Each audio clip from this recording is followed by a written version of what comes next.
Bam! Happy Sunday to you. Day 14 of the hashtag Motivate Humanity Challenge. I hope everybody's had a great weekend and you're ready for Monday.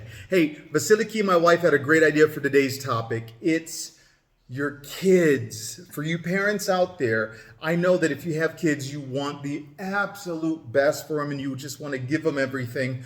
But along with buying stuff for them, make sure that you're bestowing some knowledge onto them. Make sure that you're sending them to life skill courses. Make sure that you're sending them to life coaching courses or seminars. Make sure you're setting them up for success, long-term success, not short-term success, long-term, to be the woman or the man that's standing on their own 2 feet, that has the skills to go through life, because life is difficult. Life will hit you hard.